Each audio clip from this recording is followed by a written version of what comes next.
1 João 5, 14 e 15. Todos acharam? Amém. Finalzinho da Bíblia.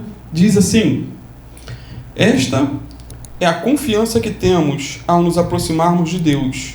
Se pedirmos alguma coisa de acordo com a sua vontade, Ele nos ouve. E se sabemos que Ele nos ouve em tudo que pedimos, sabemos que temos o que dele pedimos. Pai amado, em nome de Jesus, te louvamos, Senhor, por esses 2 versículos tão preciosos, Senhor, por essa palavra tão penetrante, tão prática, tão atual. Fala com a tua igreja nessa manhã, Senhor, para a tua glória, em nome de Jesus. Amém. Os irmãos podem sentar-se. Essa já é a mensagem de número 27, nessa epístola de apenas 5 capítulos. Se Deus quiser, na quinta-feira agora, nós vamos estar falando sobre pecado para a morte, que seria no versículo 16 em diante. Nem sei se quem que vai pregar, se era eu mesmo, mas já estou me convidando. Tem dúvida o que é pecado para a morte? Você vê algum irmão que cometeu o pecado que não é para a morte, diz João, ore por ele, se cometeu o pecado que não é para a morte, porque tem pecado que é para a morte. Então é um assunto bem interessante, não faltem. E hoje, estamos aí na 27ª mensagem nessa epístola. Eu vou ler novamente o versículo que eu acabei de ler, os 2, na Bíblia Viva. Olha que interessante. Bíblia Viva, queridos, é uma tradução, tá? Como tem a NVI, ACF 2011, ACF 2016, se não me engano. A Bíblia Viva é uma linguagem popular. Diz assim: e temos certeza disto, que Ele nos ouvirá todas as vezes que lhe pedirmos alguma coisa que esteja de acordo com a sua vontade. E se nós realmente sabemos que Ele está ouvindo quando falamos com Ele e fazemos nossos pedidos, então podemos ter certeza de que Ele nos responderá. Bem mais claro, objetivo. Então, amados, o assunto central, da porção que acabamos de ler, desses 2 versículos, é sobre a vontade de Deus na oração. Ou seja, como podemos saber se o que pedimos é ou não da vontade de Deus? Eis a questão. Porque tem coisas que a Bíblia não vai ser clara. Com quem vou casar? Aonde eu vou morar? Qual serviço, qual profissão eu vou seguir? Irmão, a Bíblia não vai dar especificar detalhadamente, casa com fulano. Como tem, profetas que se levantam, o teu ali já está preparado. Mas há outras situações que a Bíblia mostra especificamente qual é a vontade de Deus. Formulando então melhor a pergunta: como ter certeza que aquilo que estamos pedindo em oração é ou não da perfeita vontade de Deus? Porém, antes de tratarmos desse tema, é fundamental entendermos a importância que Ele dá oração na nossa vida. A importância da oração. Isso porque João diz aí, no versículo 14, a parte A, que temos que ter confiança ao nos aproximarmos de Deus. Confiança, plena certeza de fé. E essa confiança ou essa certeza não está baseada nas nossas obras, nos nossos méritos, mas nos méritos de Cristo. E essa certeza está no fato de que Jesus é o quê? O nosso mediador entre Deus e nós. Ele é que faz a ponte. Ele que nos leva ao Pai. Oramos em nome dele. E também ele é o nosso intercessor. E essa certeza que nos leva a clamar aquele Deus que... É essa certeza que nos leva a clamar a esse Deus que tudo pode. A um Deus que tudo vê. A um Deus que tudo faz e tudo realiza. É a certeza que quando estamos orando, não estamos falando com as paredes, com nada, mas com um ser real, que ouve orações e atende ao nosso clamor. Hebreus 4,16 diz que precisamos nos aproximar do trono da graça com toda confiança, a fim de recebermos misericórdia e encontrarmos graça que nos ajude no momento da necessidade. E quem não tem necessidade? Todo ser humano. Até Bill Gates tem necessidade. Pode não ter de dinheiro, mas muitos bilionários não conseguem dormir. Medo de dormir e não acordar e deixar todos os bens.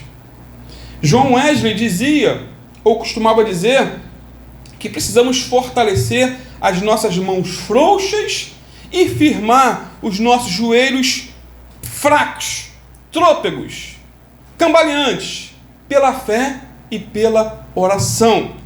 Então ele costumava perguntar: você ora e jejua? Então importune o trono da graça e seja perseverante em oração. E só assim, dizia ele, você receberá a misericórdia de Deus e será ouvido, atendido. Talvez não vai ser atendido como você queria. Nem sempre Deus vai dizer amém a tudo que você pede, mas que Deus vai ouvir, vai. E talvez seja um sim, um não, ou talvez um espere. Portanto, queridos, já que estamos tratando do tema oração, ou como saber a vontade de Deus na oração, quando orarmos, ou como saber se aquilo que estamos pedindo é ou não é da vontade de Deus, ou como saber se o que desejamos em oração está em conformidade ou não com a vontade e os desejos de Deus. Perguntas: será que a oração é como um cheque em branco, em que você pega e preenche todos os seus pedidos de maneira aleatória, indiscriminada, e Deus prontamente nos ouve e nos atende? Será? Seria muito bom, né? Sei quem já viu aí o filme O Todo-Poderoso, com Jim Carrey, ou A Volta do Todo-Poderoso, um dos dois. Tem uma parte, vou fazer um spoiler do filme, é como se ele fosse Deus, e todo mundo fazendo orações, e ele entra no computador e bota sim para tudo. Tipo assim, eu concordo com todas as orações. Meu irmão, e é muito interessante, aí você vê o caos que acontece no mundo por conta desse suposto Deus, né, uma ficção, ter atendido a todas as orações. Então Deus não atende todas. Deus não é Jim Carrey, tá? Mas ele diz não sim também. Diz sim, diz não, diz espere, não vou dar. É igual um pai que ama o filho. O pai que ama o filho não vai dar tudo que o filho quer, vai?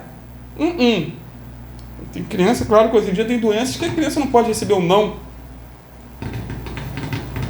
Tá passando um vento aqui. Então, eu vou ler mais uma vez 1 João 5, 14 e 15, na Almeida século 21.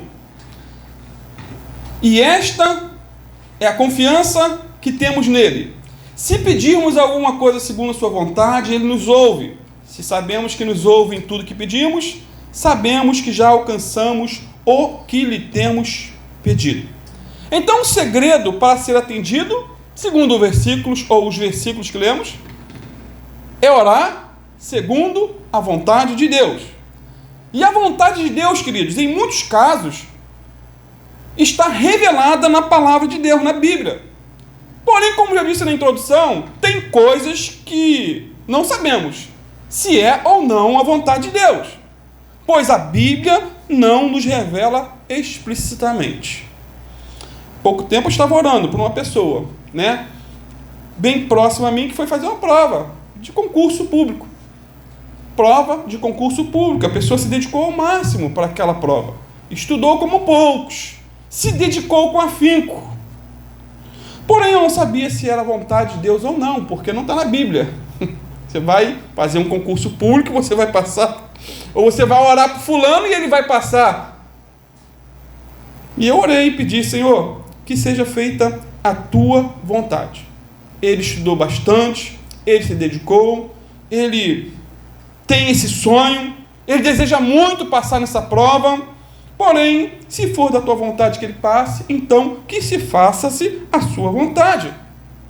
Senhor, ele honrou o estudo, né? Ele não foi um preguiçoso que foi fazer uma prova de concurso sem ter estudado. Deus vai me fazer lembrar de quê, se você não botou nada para dentro? Qual foi o resultado? Ele passou na prova. está quase exercendo a sua função. Creio que Deus está no negócio, porque foi orado, não só eu e outras pessoas. Então, o Senhor sabe o que é melhor para essa pessoa, e sabe o quanto eu orei para que Ele fizesse sua vontade. E basta a mim agora esperar que Deus cumpra o seu propósito. Porém, amados, existem promessas na Bíblia que são a plena vontade de Deus para as nossas vidas, e pelas quais devemos orar, e orar com fé, na certeza que Deus nos ouve e na certeza que é da vontade de Deus, que está explícito. Promessas essas que precisamos orar na plena certeza de que o Senhor vai nos conceder aquilo que pedimos, no tempo dEle, dentro da vontade dEle e para a glória dEle. Olha o que Jesus disse lá em João 15, versículo 7. Se vocês, eu e você, se nós permanecermos em Jesus, ou se vocês permanecerem em mim, disse Jesus, e as minhas palavras permanecerem em vocês, pedirão o que quiserem e lhes será concedido. Opa, um cheque em branco. Mas Bíblia tem que ser interpretada dentro de um contexto geral. Queridos, quando a palavra de Deus permanece em nós, então sabemos com certeza qual é a vontade de Deus. Pois quando pedimos alguma coisa que está de acordo com a sua vontade, Ele nos ouve. E mais, além de nos ouvir, o texto de 1 João 3, 14 e 15 diz que temos o que dele pedimos. Temos o que dele pedimos. Porém, será que a Bíblia nos revela alguns fatos que são da vontade de Deus? Será que algumas orações devem ser feitas na plena certeza de fé, crendo que é a vontade de Deus nos conceder o que pedimos? Com certeza, eu creio que sim. Por exemplo, é da vontade de Deus a nossa santificação. Isso é óbvio. Orar pedindo a Deus santificação é orar segundo a vontade de Deus. 1 Tessalonicenses 4,3 diz assim: porque esta é a vontade de Deus. Qual é? A vossa santificação, que vos abstenhais da prostituição. Na Bíblia Viva é mais claro, diz assim: porque Deus deseja que vocês sejam santos e puros, e se conservem afastados de todo pecado sexual. A palavra porneia, traduzida por imoralidade sexual, aí no versículo, significa pecado sexual, relações sexuais ilícitas, atividade sexual ilícita. Ou seja, essa simples palavra grega abrange todos os tipos de pecado na área sexual. Uma só palavra abrange tudo, como adultério, fornicação, sexo antes do casamento, pedofilia, homossexualismo, lesbianismo, pornografia e outras mais dentro da área sexual. Amados, no contexto cultural em que Paulo escreveu essa carta, a imoralidade sexual era algo comum, corriqueiro, detestável para Deus, mas comum na sociedade. Aquela sociedade ela era permissiva e promíscua ao extremo. Às vezes vemos atualmente alguns escândalos, parece que aumentou, talvez de uma maneira global, mas o ser humano sempre foi a porcaria de sempre. Não muda. A vida sexual no mundo grego, nos tempos do Novo Testamento, era um caos total. Sem lei, sem limite, sem vergonha. Naquele tempo, querido, a vergonha parecia ter sumido da terra, assim como hoje. A vergonha parece ter sumido da terra. Os homens proeminentes naquela cultura viviam em adultério. Tinham as suas amantes. As mulheres casavam-se para se divorciar e depois se divorciavam para casar novamente. Cultura da época. O filósofo romano Sêneca chegou a dizer que a inocência não era somente rara em seus dias, mas era inexistente. Agora, Paulo vai na contramão daquela sociedade pervertida e diz que A vontade de Deus é a nossa santificação.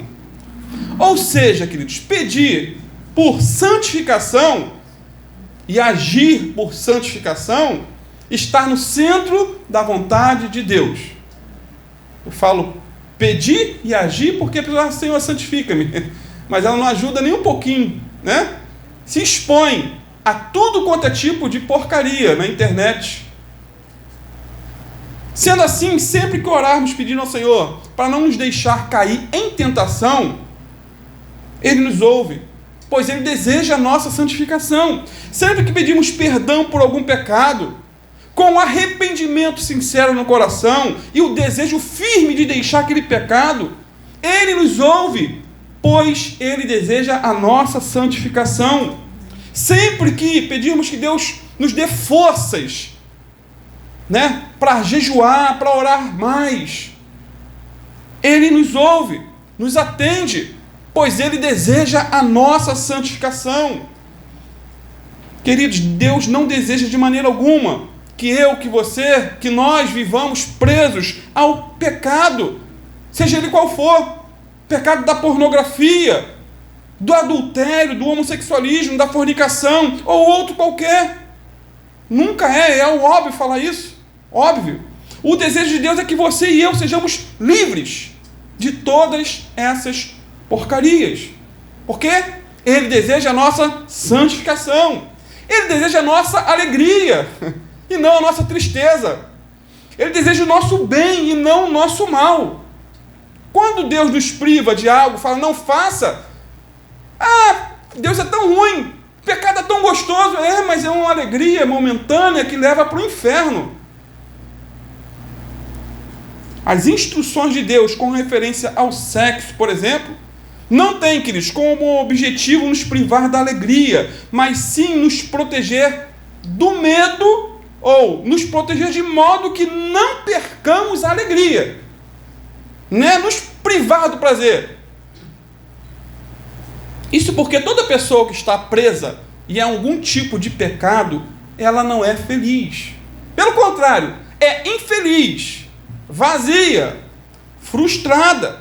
Toda pessoa que é escrava do pecado, seja do orgulho, da inveja, da falta de perdão, do ódio, da ira, da amargura, da fofoca, ou outro pecado qualquer, tanto pecado carnal como pecado da alma, é uma pessoa infeliz. Mas Jesus quer nos dar vida, e vida em abundância. Jesus quer nos libertar, seja lá de qual pecado for. Jesus deseja o que é a nossa santificação, ou seja, separação de práticas pecaminosas. Portanto, precisamos orar constantemente por nossa santificação. Tem um hino muito lindo da Alda Célia, antigo, chamado Mostra-me a tua glória, que diz assim: santifica-me, purifica-me, Senhor, sem santificação ninguém verá a ti, e eu quero te ver, quero te contemplar no santíssimo lugar. E depois diz mais: mostra-me tua glória, mostra-me teu rosto, mostra-me tua face, amado meu. E o refrão mais lindo é: tu és a minha vida, o ar que eu respiro, o pão que me alimenta, é a tua presença, é a tua essência em mim. Segundo, queridos, é da vontade de Deus nos dar também o Espírito Santo. Isso é o óbvio também. É da vontade de Deus nos dar o Espírito Santo. Lucas 11, 13, olha o que o Senhor Jesus disse. Lucas 11, 13. Se vocês, apesar de serem maus, Jesus não passava pano quente não, ele falou, vocês são maus, hein? Vocês são ruins. Apesar de serem maus, vocês sabem dar boas coisas aos seus filhos, quanto mais o Pai que está no céu dará o Espírito Santo a quem pedir. Veja que interessante, Jesus disse que somos maus, e eu concordo, e tenho que concordar, em gênero, número e grau com Jesus, não só pelo que ele disse por estar escrito, mas pelo pouco que conheço do meu próprio coração. Nosso coração é mau, é ou não é? Assim como a lei da gravidade nos atrai para baixo, a nossa natureza humana, queridos, ela nos atrai para baixo também. É como uma criança que não precisa ensinar ela a fazer a coisa errada. Tem que ensinar o certo, porque o errado é igual a nós. Precisamos aprender o certo, porque o errado já nascemos errados. Certo pastor perguntou a uma jovem da igreja se ela tinha um coração bom. Como está teu coração? É bom? E ela disse, prontamente, meu coração é bom. Aí o pastor então argumentou, você entendeu bem a minha pergunta? Será que teu coração é bom mesmo? Ou é mau? E a menina respondeu, pastor, meu coração é mau. É muito mau. Tem um homenzinho mau, é uma mulherzinha mau, uma jovenzinha má. Aí o pastor não entendeu nada e mais uma vez questionou, mas como pode harmonizar-se essas duas respostas? Uma hora você diz que teu coração é bom, outra hora você diz que teu coração é mau. Faz até o desenho do pica-pau, né? Aquela vozinha, um lado, mal, bem, faz o certo, faz o errado. Afinal de contas, perguntou o pastor à jovem, seu coração é bom ou mau? E a resposta dessa jovem foi bem interessante.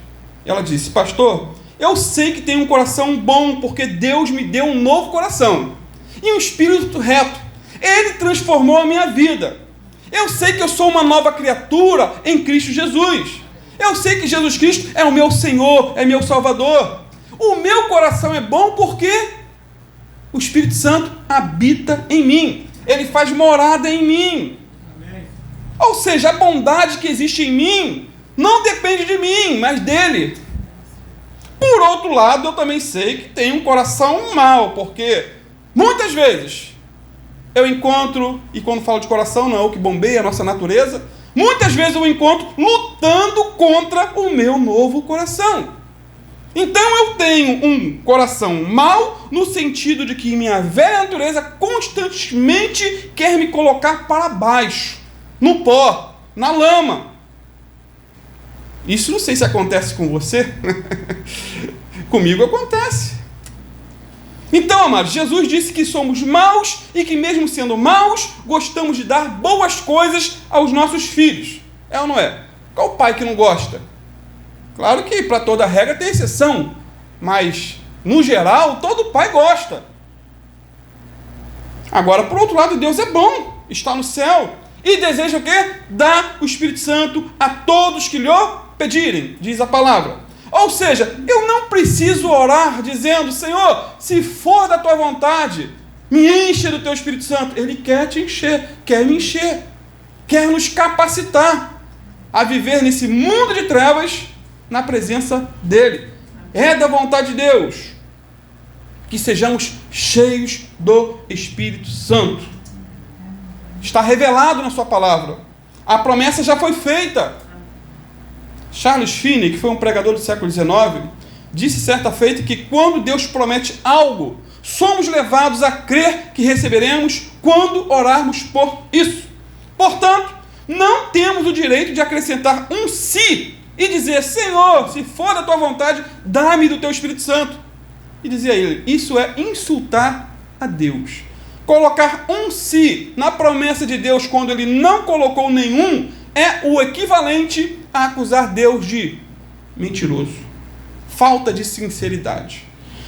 Por outro lado, queridos, é bem verdade que antes de pedirmos para sermos cheios do Espírito Santo, é o outro lado da história, precisamos pedir que ele nos esvazie de nós mesmos. Portanto, antes de pedirmos que Deus nos encha, devemos pedir para que ele nos esvazie. Antes de colocar, coisas têm que ser tiradas. E só o Espírito Santo pode nos mostrar, queridos. Só o Espírito Santo pode revelar lá nas entranhas da nossa alma o que tem que ser tirado para que algo seja colocado, que é a pessoa do Espírito Santo. No momento em que nossos corações forem esvaziados do orgulho, do egoísmo, da inveja, da ganância, da mentira e tudo aquilo que seja contrário à lei de Deus, com certeza o Espírito Santo de Deus encherá cada canto do nosso coração, cada lugarzinho ali que estava desocupado, por assim dizer. Na verdade, queridos, muitos de nós estamos clamando a Deus para sermos cheios do Espírito Santo, quando já estamos cheios de outras coisas. Cheios de outras coisas. E vão ocupando. Então, Deus dá o Espírito Santo àqueles que lhe pedem. Essa é a vontade de Deus. Porém, precisamos preparar o nosso coração para que ele venha com poder. Precisamos nos arrepender dos nossos pecados. Precisamos abandonar tudo aquilo que entristece o Espírito Santo, queridos. Precisamos, com a ajuda do Espírito Santo, preparar o caminho do Senhor. Assim como fez João Batista. Ele não veio, foi o precursor do Messias. Precisamos preparar o caminho. Terceiro, é a vontade de Deus salvar os perdidos. Lendo mais uma vez 1 João 5,14. Se pedirmos alguma coisa segundo a sua vontade, ele nos ouve e nos atende. Em Lucas 19,10, Jesus revelou a vontade de Deus, dizendo que ele veio buscar e salvar o que se havia perdido. É óbvio, ele veio buscar e salvar o que se havia perdido. Essa é a plena vontade de Deus aos que ainda não se converteram. Pastor, meu marido, o coração é duro, de pedra. Parece um granito. Mas a vontade de Deus é salvá-lo. O que cabe a mim? Orar, jejuar, abençoar, mostrar que eu não sou mais o que era.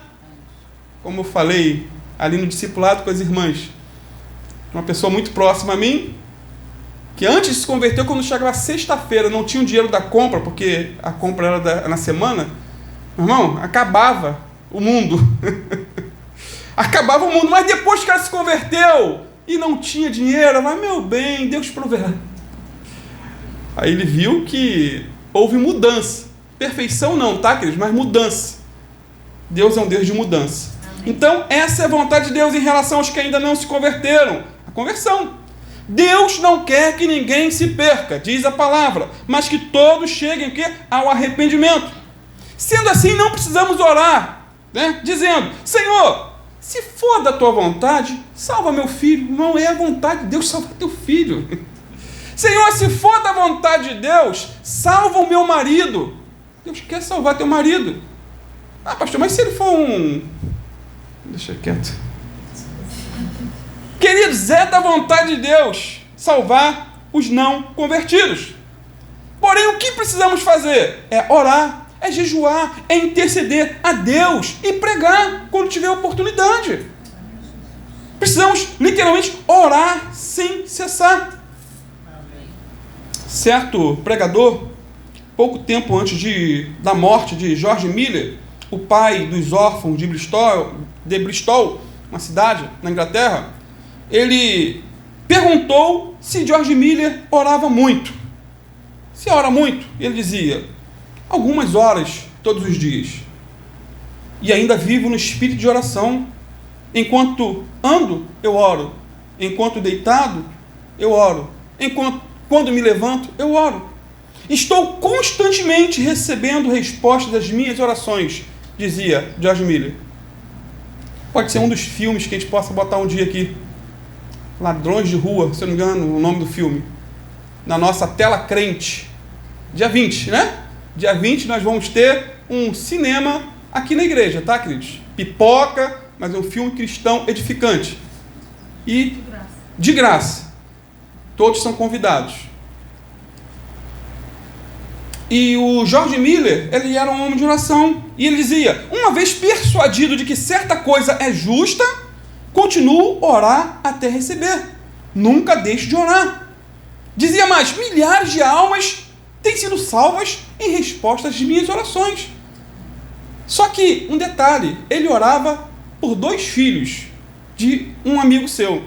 E orou por esses 2 durante 52 anos. Crendo que era a vontade de Deus salvá-los. E orava continuamente, dia e noite. Ele dizia: eu tenho orado 52 anos, diariamente, por 2 homens, filhos de um amigo da minha infância. Não são ainda convertidos, porém eu creio que eles vão se converter. E dizia: há promessas inabaláveis de Deus na Bíblia, e sobre elas eu descanso. Queridos, depois de 52 anos de oração pelos 2 filhos de seu amigo, um deles se converteu no enterro de George Miller. E o outro se converteu uma semana após sua morte. Ele morreu, mas não viu, mas Deus atendeu. Porque Deus ouve, é da vontade de Deus salvar a todos. A fé, segundo Hebreus 11, versículo 1, é a certeza daquilo que esperamos e a prova das coisas que não vemos. Sendo assim, nunca olhe para uma pessoa, por mais dura e humanamente falando indigna ela seja, achando que para ela não tem jeito, não tem salvação. Você está no fundo. Só ver o testemunho, por exemplo, do ex-travesti Flávio Amaral, que eu tenho acompanhado. 30 anos de uma vida devassa. 30 anos, queridos, desde a infância. E hoje você vê ele pregando, dando testemunho, não se envergonha de Cristo, tem os posicionamentos dele, transformação de vida. Ele fala, olha, eu sou um milagre. Eu já era para estar morto. Eu estava na sarjeta. O diabo me levou para a mendigaria. Quarto, queridos, é da vontade de Deus perdoar nossos pecados, assim como curar também as nossas enfermidades. Se pedirmos alguma coisa de acordo com a sua vontade, Ele nos ouve e nos atende. Verso 14, 1 João 5. Olha o que diz Salmo 103, versículo 1 a 5. Salmo 103, versículo 1 a 5. Bendiga ao Senhor a minha alma. Bendiga ao Senhor todo o meu ser. Bendiga ao Senhor a minha alma. E não se esqueça de nenhuma das suas bênçãos. Quais são? É Ele quem perdoa todos os meus pecados e cura as tuas doenças. É Ele que perdoa todos os seus e cura todas as suas doenças, que resgata a sua vida da sepultura e coroa de bondade e compaixão, que enche de bens a sua existência, de modo que a sua juventude se renova como a águia. Observou o versículo 3? É Ele quem perdoa todos os seus pecados e cura todas as suas doenças. Então, meu amado, é da vontade de Deus nos perdoar e também nos curar. É da vontade de Deus. Deus nos perdoa e nos cura, queridos. Não com base, mais uma vez, nos nossos méritos, mas com base no sacrifício de Jesus Cristo na cruz. E também mediante o nosso arrependimento e a nossa fé. Porém, não podemos encobrir os nossos pecados, mas confessá-los e abandoná-los.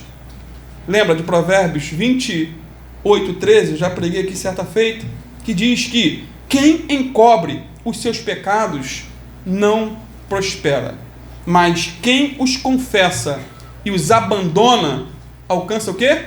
Misericórdia. É uma regra básica. Provérbios 28:13. Então, se você ouvir de alguém, não, Deus é amor. Pastor, Deus é amor, Ele não está preocupado com o que eu faço com o meu corpo, com quem eu me deito, com quem eu faço isso ou aquilo. Não, Deus se preocupa sim. Quem cobre seus pecados não prospera. Quem cobre seus pecados e não confessa, morre e vai para o inferno. 1 João 1,9 diz que se confessarmos os nossos pecados, Jesus é fiel e justo para perdoar os nossos pecados e nos purificar de toda injustiça. Confessar, queridos. Sendo assim, é da vontade de Deus perdoar pecados. Pois Jesus, aquele que não cometeu pecado nenhum, morreu na cruz por nossos pecados e em nosso lugar. Esse é o evangelho da salvação. O justo morrendo pelo injusto. O santo morrendo pelo pecador. Isaías 53:6. Todos nós, tal qual ovelhas, nos desviamos. Cada um de nós se voltou para o seu próprio caminho. Essa é a nossa realidade. E o Senhor fez cair sobre ele, sobre Jesus, a iniquidade de todos nós. Então mostra, por um lado, a pecaminosidade humana e, por outro lado, o Salvador da humanidade. Verso 11 diz também: depois do sofrimento de sua alma, ele verá a luz e ficará satisfeito. Pelo seu conhecimento, meu servo justo justificará a muitos e levará a iniquidade deles. Levará. Na cruz Jesus levou. Repito, o perdão que usufruímos custou a vida do Filho de Deus. Isso é graça. É favor. É misericórdia. Porém, amados, não podemos abusar nem da graça, e nem do favor, e nem da misericórdia de Deus. Não podemos abusar. Não podemos brincar com Deus. Deus tem perdão para nos dar. Amém? Amém. Quem gosta de se receber perdão, meu irmão? Deus tem perdão para nos dar. Mas o outro detalhe, o outro lado da moeda, não sabemos quando a paciência de Deus vai se esgotar. Me fez lembrar, acho que é o pastor Alan que conta essa história de um pastor que ele vivia no adultério e continuava pregando e Deus fazendo milagres. E ele não entendia. Como que Deus me usa eu assim? Acho que um dia ele teve um sonho e no sonho Deus falou com ele: no juízo nós conversamos. Misericórdia. Você sabia que paciência de Deus, que a paciência tem limites? E até para Deus tem limites? Tem, queridos, tem. Então temos que ter temor e tremor. Lembram de Belsazar? Vai uma dica para hoje, leia Daniel capítulo 5 todo. Uma historinha bem interessante, eu vou resumir. Ele foi criado, Belsazar foi criado no palácio. Ele era filho do rei Nabucodonosor.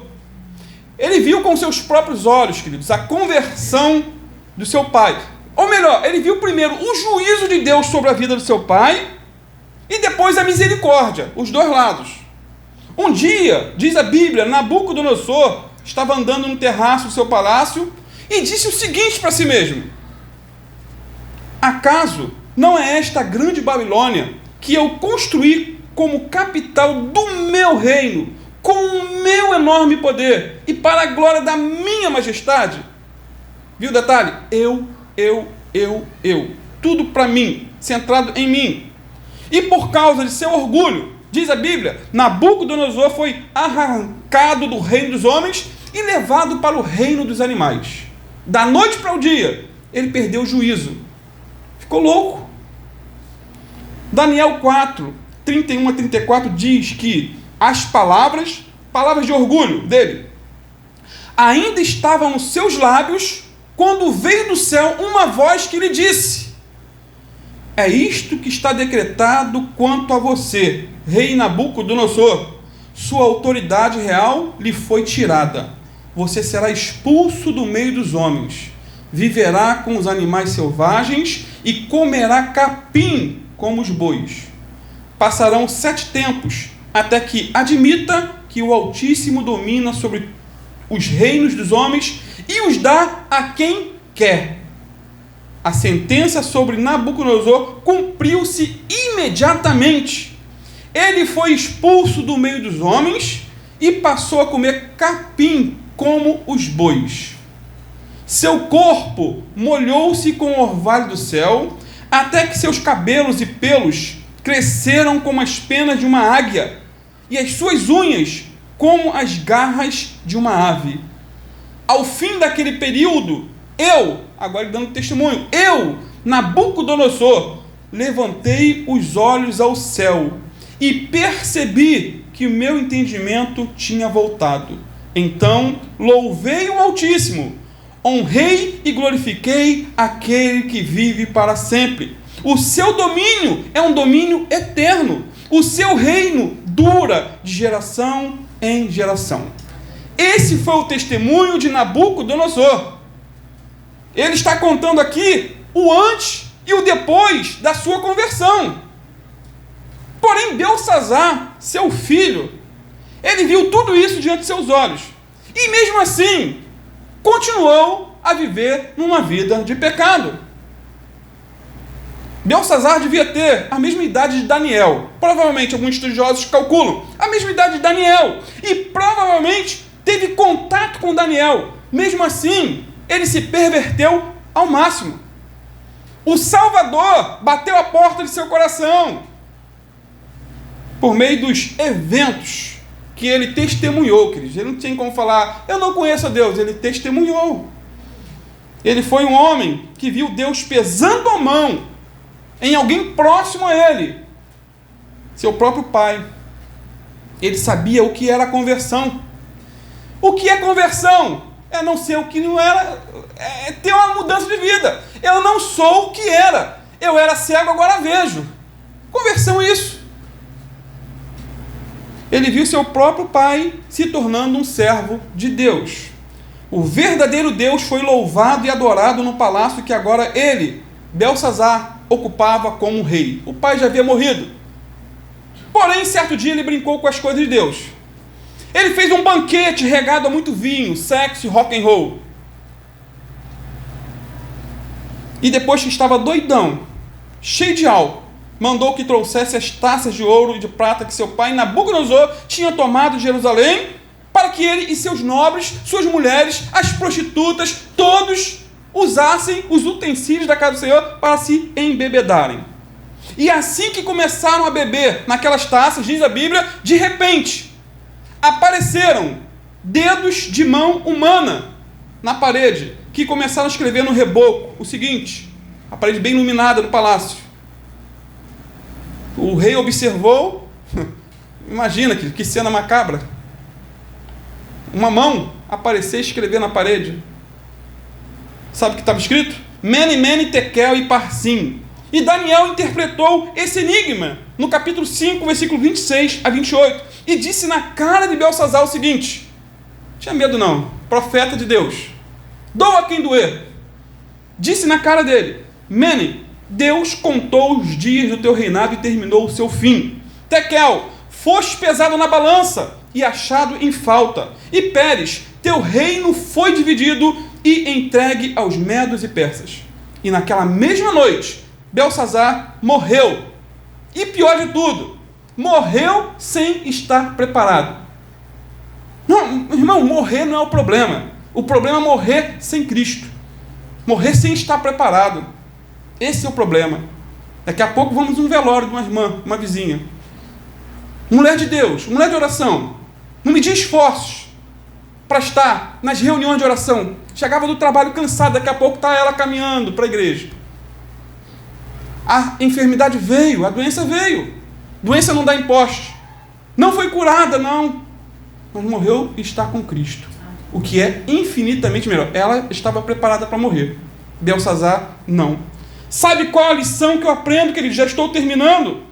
É da vontade de Deus perdoar todos os nossos pecados. Porém, não podemos e nem devemos abusar da paciência de Deus como fez Belsazar. Isso porque há uma linha invisível que separa a paciência de Deus da sua ira. E nós não sabemos, não enxergamos essa linha invisível. Não enxergamos. E os que persistem em andar no caminho errado podem, não devem, mas podem cruzar essa linha. Pode chegar um dia em que Deus diga, basta, você já foi longe demais, você está brincando comigo. Queridos, não há um caminho especial para conduzir alguém ao inferno. Repito, não há um caminho especial para conduzir alguém ao inferno. É necessário apenas permanecer por tempo suficiente em seu próprio caminho. É só deixar a vida te levar. E a vida pode te levar para a perdição. Portanto, é da vontade de Deus perdoar pecados, porém não podemos e nem devemos abusar da paciência de Deus, vivendo uma vida detestável aos seus olhos. E eu concluo dizendo, queridos, que é também da vontade de Deus nos curar fisicamente. Amém? É da vontade de Deus. Pastor, mas por que essa irmãzinha que era serva não foi curada e todos oraram por sua cura? Não sei. Não tenho resposta para tudo. Graças a Deus que eu não tenho. Eu creio que é da vontade de Deus tanto perdoar nossos pecados como curar nossas enfermidades. Quando oramos com fé, na plena certeza de que Ele nos ouve e segundo a sua vontade. pelo menos na Bíblia, eu nunca li alguém indo a Jesus enfermo e recebendo de Jesus a seguinte resposta: não quero te curar. Eu nunca vi isso. Não lembro. Essa não é a minha vontade para a tua vida. Muito pelo contrário, todos que foram a Jesus doentes foram curados. Isso está na ordem do absoluto. É claro que Jesus é Jesus. Ele é o eterno Filho de Deus. Seu poder era ilimitado. Vivia uma vida de plena consagração, plena dependência do Pai, mesmo ele sendo Deus. Certa feita, um homem coberto de lepra se aproximou de Jesus com o seguinte pedido: Senhor, se o Senhor quiser, o Senhor pode curar-me. O homem cheio de lepra. E a resposta de Jesus foi: qual? Jesus não disse assim: filho, é da minha vontade que você morra leproso. Filho, eu tenho algo profundo na sua vida para te revelar através dessa enfermidade. Filho, essa doença é uma bênção para você. Não, Jesus não falou isso para ele.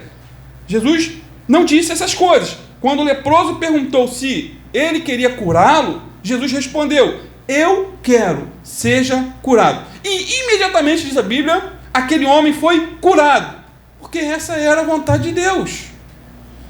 Lembra do Salmo 103:3 que lemos há pouco? É Ele quem perdoa todas as tuas iniquidades e que cura todas as suas enfermidades. O mesmo Deus que perdoa é o mesmo Deus que cura. O mesmo Deus que restaura a alma, restaura também o corpo. Detalhe, quem cura é Jesus, no tempo dele, da maneira dele. A minha parte como pastor, ou a tua, ao orar por alguém, é fazer a oração da fé, crendo que Deus há de restaurar. Marcos 11, 22 a 24, o Senhor Jesus disse assim: tende fé em Deus. Eu lhes asseguro, disse Jesus, que se alguém disser a esse monte, levanta-te e atira no mar, e não duvidar em seu coração, mas crê que acontecerá o que diz, assim lhe será feito. Portanto, eu lhes digo, tudo que vocês pedirem em oração, creiam que já o receberam, e assim lhe sucederá. Foi Jesus quem disse. Tudo que pedir, creia que recebeu, e vai ser assim. O que está em jogo aqui é a fé de mãos dadas com a oração. Tiago 5, versículo 14 a 15. Está alguém de vós doente? Chame os presbíteros da igreja, para que estes orem sobre ele, ungindo-o com óleo em nome do Senhor, e a oração da fé levantará ou salvará o doente, e o Senhor o levantará, e se houver cometido pecados, será perdoado. Então, amados, eu creio na cura divina. Eu creio em milagres, pois eu já vi e experimentei alguns milagres em minha própria vida. Portanto, quem cura é Deus e não é o homem. Ele cura na hora que quer, da maneira que quer e como quer. E mais, quem levanta o doente aqui é Deus e não o pastor ungido. Aquele pastor tem unção, ele é ungido. Não, é Deus que levanta. É Deus. Quem restaura o corpo físico é a oração da fé feita em nome do Senhor e não em nome do pastor. Quem perdoa pecados é Deus e não o homem, quando há arrependimento verdadeiro. Portanto, viva sempre, queridos. Viva sempre à espera de um milagre, seja em qual for a área.